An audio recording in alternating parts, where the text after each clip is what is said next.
Hey guys, welcome back to another channel. Hey guys, welcome back to another episode of the late night tea session with Tea. C'est moi. Well, I go by Alice now. I have like 1,000 nickname by now, and once again, I am a liar because I don't have any tea. It's actually quite hot in Ho Chi Minh City right now. A bit too hot for tea, even for my blood, you know? So I'm just drinking water out of a cup with a straw.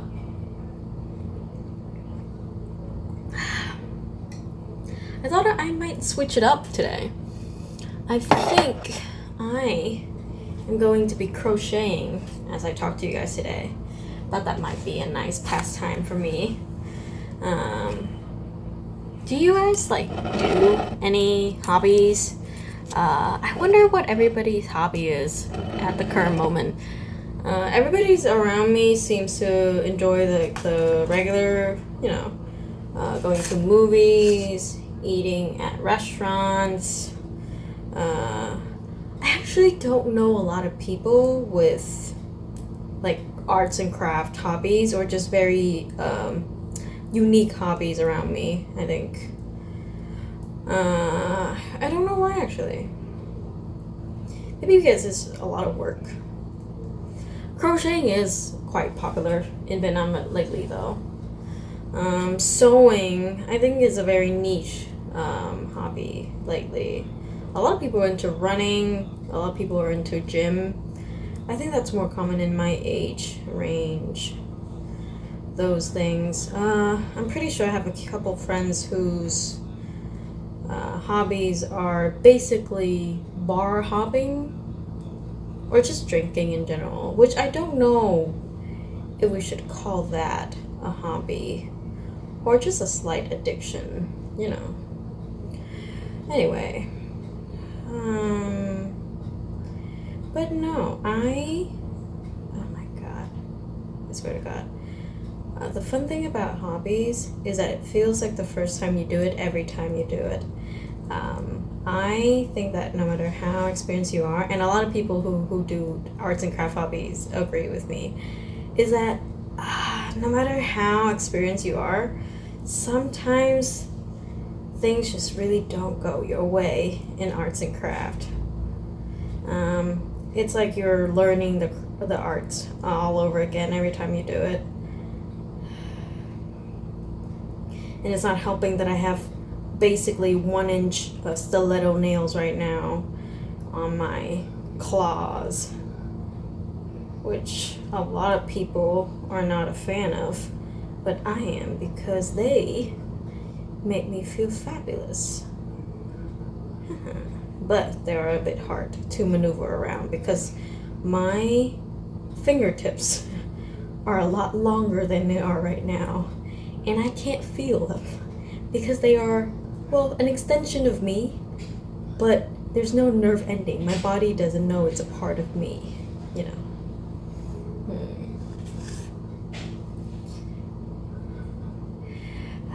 But really, arts and craft is just okay,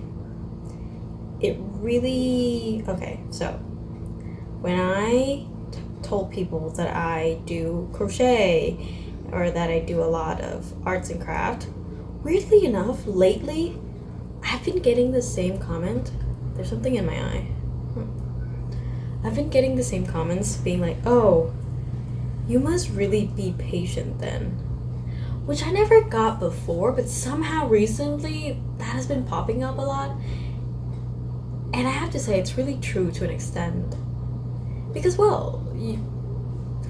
arts and craft is all about failing and trying and failing and trying. So if you learn nothing from these things, you will learn one thing: to tolerate and to be patient. My God.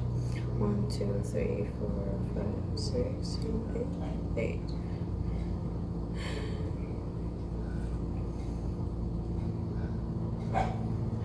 But really, I honestly am quite hot-headed. But I've been getting a lot of comments about how chill I am lately, which is really a testament to how well these things trained you to be very level-headed, because you have been trained. Oh my god, how am I gonna hold this? Okay. To really just not be fazed by anything. 1, 2, 3, 4, 5, 6, 7, 10.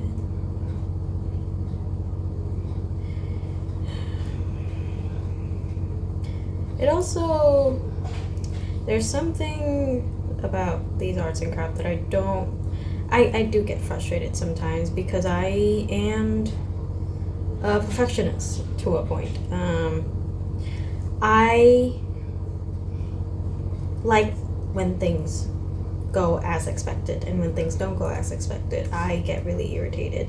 And when you do these things, nothing goes as expected. Just stop expecting. But why expect? Throw away your expectations. But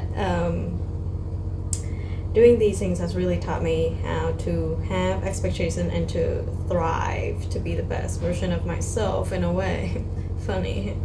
But it also teach me to just,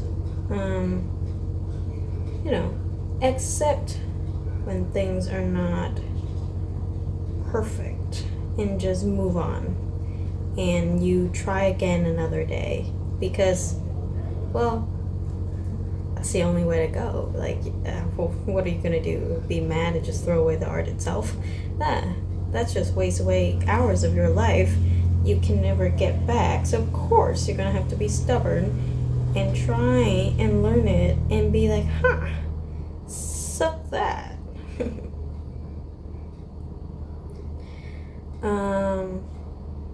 But yeah, I really do have to learn to accept things as they are. Which, funny enough, I've always been very, how do you say it? Expect a lot and then get disappointed a lot. And then there was a phase where I just expect nothing, and I wanted nothing, and I thrive for nothing.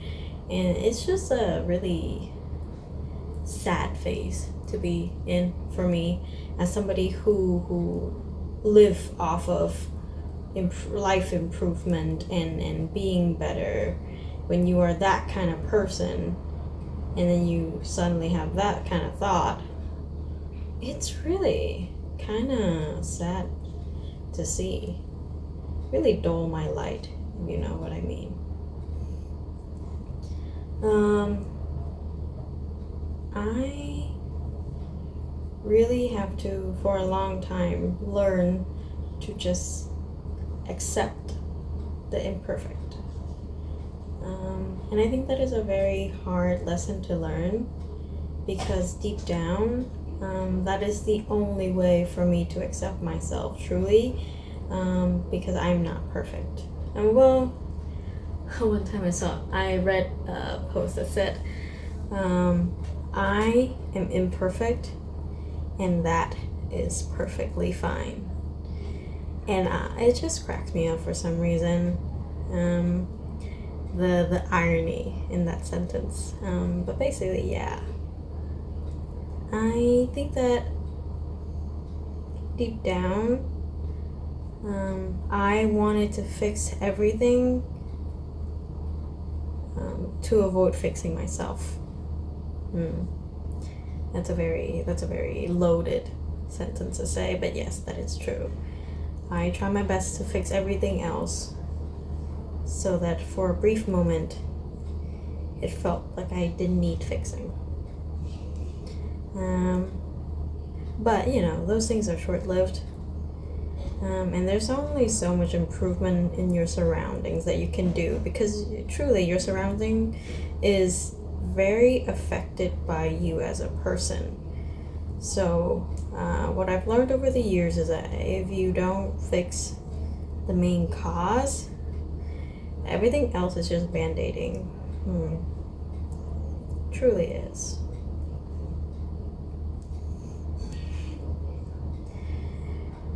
And honestly, okay, I have always been an advocate of, if you need time to be down, be down.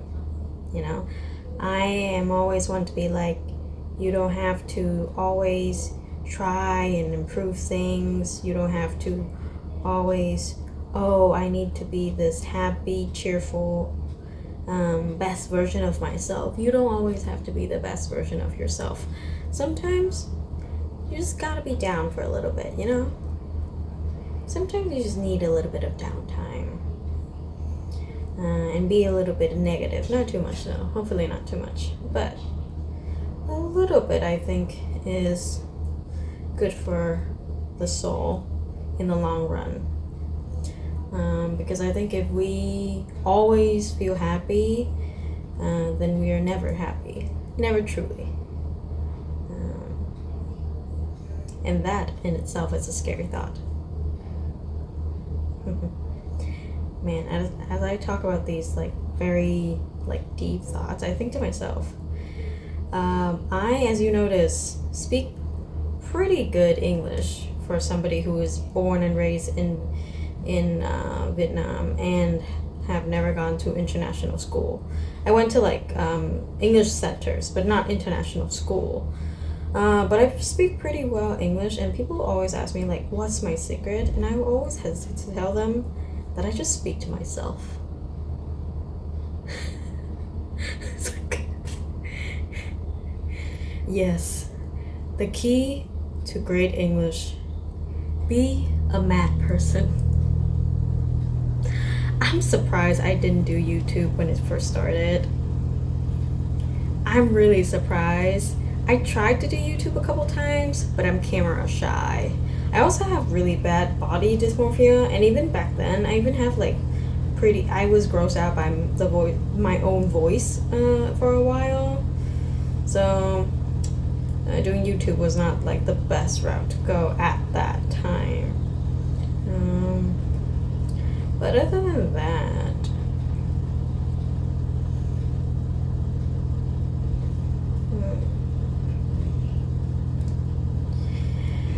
I completely forgot what I was going to say.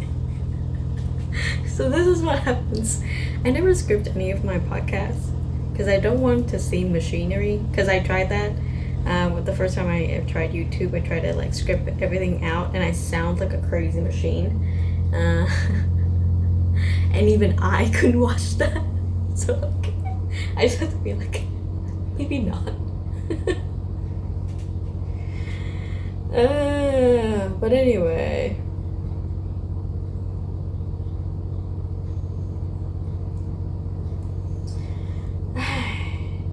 Also, do you guys like what I'm wearing? I'm basically wearing, how do I say it? We call it double, and basically it's a very common and very like traditional, I don't know, like everybody's and their moms wear this. Like you see moms and aunties wear this a lot. They have them in like different fabric and like different shapes and colors and all that jazz. This is a more like girly version, like a more younger version. My mom also have like a more suitable for her age versions that I also wear, honestly. But my mom got me these, and I feel fabulous wearing them. I contemplated wearing them on YouTube because like they're homeware, and pajamas are not really common. People around here just wear, I don't know, all I see on YouTube is like people wearing like their comfy clothing or their athleisure on YouTube, and here I am with my double. So I was like, I don't know, but I honestly just need to be like, nobody cares that much, so why should I care that much? And that is how I'm gonna live my life. No, but really though, I just need to care less. I think at this point I am a chronic perfectionist and a chronic overthinker, to the point where I just need to stop thinking. Just stop. You know? Some people need to start thinking. I just need to stop. I think that is the best route for me. You never know. Okay, so I finished 2 rows basically of double crochet. I don't know if you guys can see this. This is really, my room is really dark. I'm sorry. My room is built like a prison. Even my windows have bars. But anyway, I don't know if you guys, I don't know if the camera will focus, but basically I have 2 rows of crochet done. The 3rd row I'm very hesitant to do because it's really hard to do, and I can't really do multitasking while I do it because it's gonna be like a heart, you know. And tremble crochet stitches, they think they're called, is absurdly hard, and double tremble is basically the devil's work for somebody who barely crochet like me. Especially with these nails, you know, like inch-long nails. So I think I'm just gonna stop crocheting and just talk for a little bit with you guys. How about that? I think that is the best route to go, you know. Oh, do you guys like my nails? Again, very dark. Nobody can see these. But basically, hold on. Let me see if I can like show you guys. Basically, this is what they looks like. Very long, shiny, shiny, shiny. Focus, focus, focus. You know, cat eye, glitter, drawings. Very nice. You notice, this one, the ring finger one is a little bit different. That's because I lost it while I was driving my bike in Vietnam. And the lady that I usually buy my nail box have to like replace it, but she didn't have one on hand. So she just gave me like one that used like a similar shimmer and cat eye and like call it a day. So now it's just a little bit mix match. This one I think is a more true representation of what it is. Hold on. Yeah. Very long, very nice. Without these nails, my hands are chubby chubs. But with these ons, weapons. Weapons, I tell you. I almost choked my fucking eyes out. Oh, I shouldn't swear. But anyway,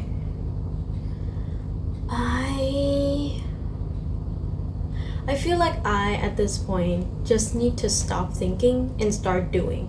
Because I want a lot of things in life, and I want to do a lot of things, and I keep overthinking, like, what if this, what if that, this is an uncommon thing, this is inappropriate, this goes against a lot of people's beliefs, some people are uncomfortable, just a lot of thinking, you know? Maybe I should just stop thinking and start doing things. And ever since I started doing that little by little, things have gotten better, you know? At first, people are a bit hesitant, people are a bit resistance, but then people moved on, you know, because honestly nobody cares enough.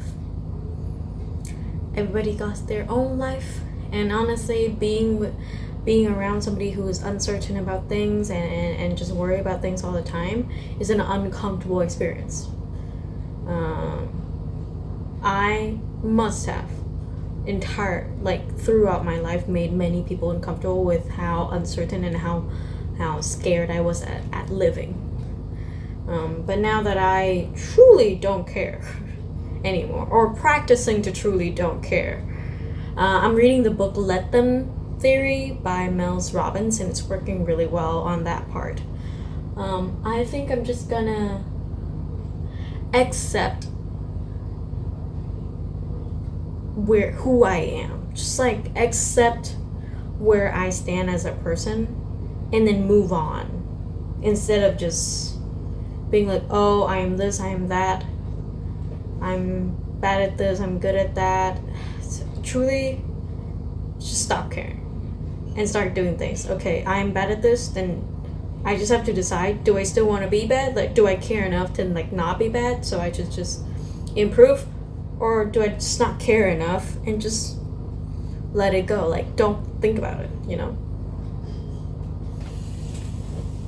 A good example of this is, for a good while, I was afraid of doing my nails at work. This is a really girly example, but I think most people can relate.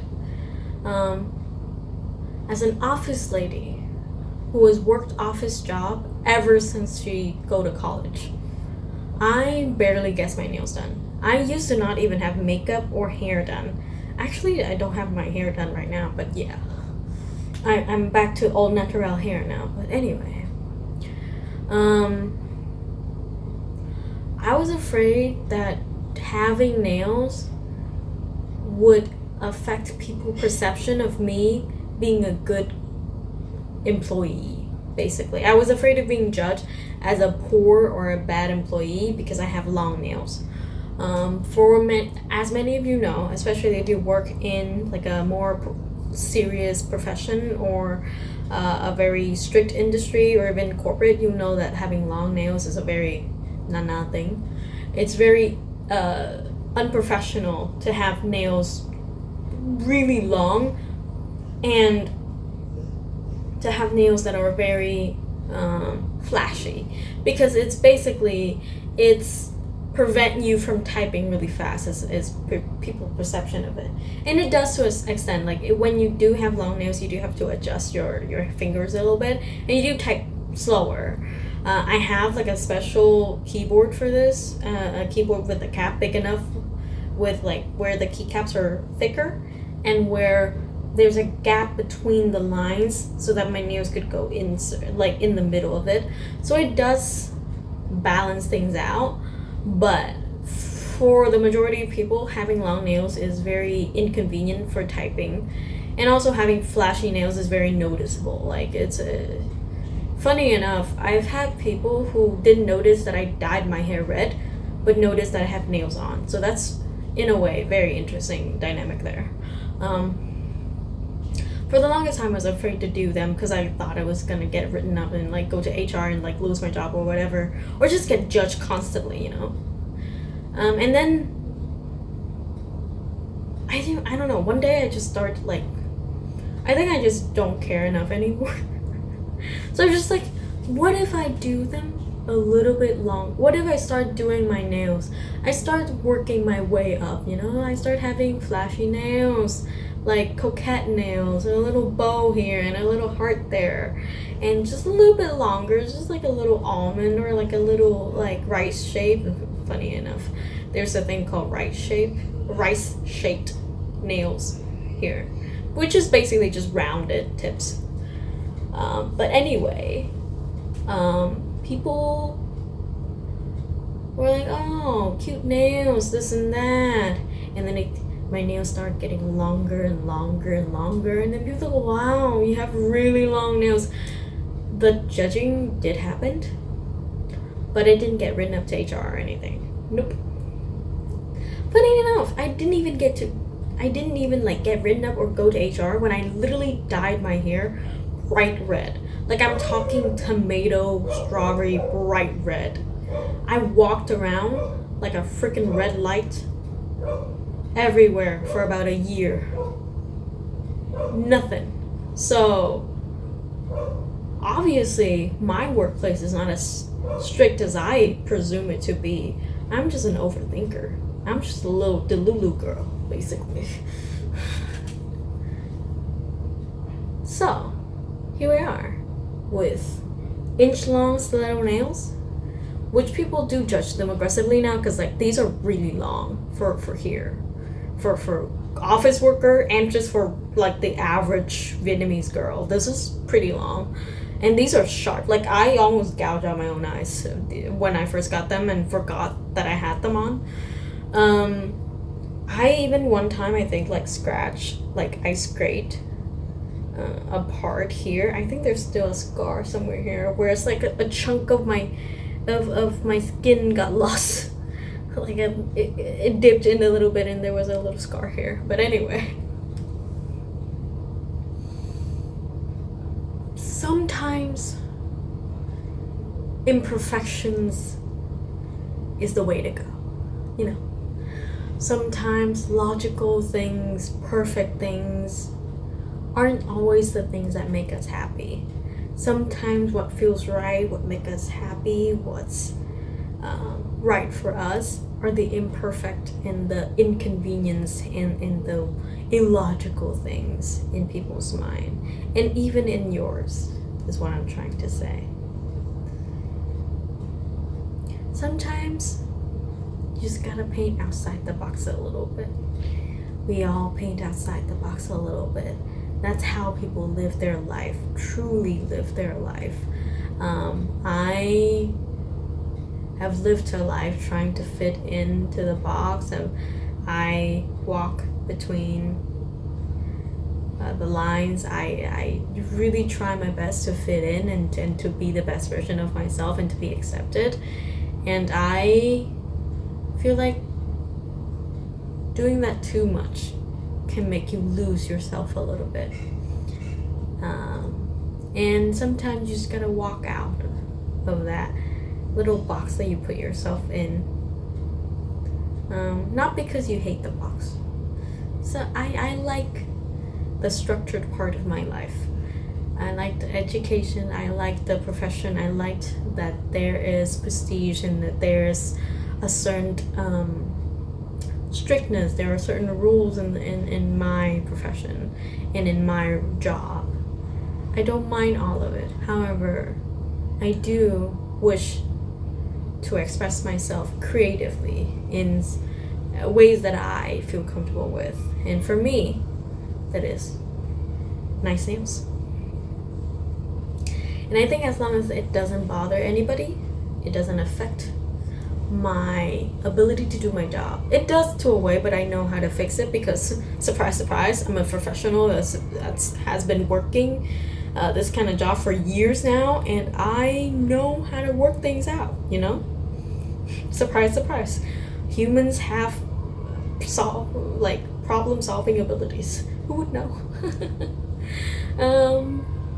I think that having these things, if you ever feel like, oh, I'm gonna get judged a lot if I do these things, but I really want to do it, I kind of want you to think really hard to yourself. First, what's like the worst thing that they could say? What's the worst thing that could happen to you? And what's the percentage of that worst things? Cause if it's not that bad, I don't know, paint outside the box a little bit, little by little, chip away at their little strict rules if you must, or just break the box. I don't know, live your life. But you know, you have more choice than you think. I have more choice than I thought. And I'm a lot happier now with my very, very flashy nails, which I feel fabulous in, and are in much greater mood, and do a fabulous job at work. And I am happy, and everyone who works around me is happy. It's just all a bunch of sunshines and rainbows, you know? Life is happy. So, a little nails doesn't hurt. Well, I stabbed myself, but you know what I mean. Anyway, thanks you guys for listening and for watching on YouTube. This is my first YouTube video, so let's see how that goes. But if you're listening in my podcast, thank you for being here, and I'll see you in the next one.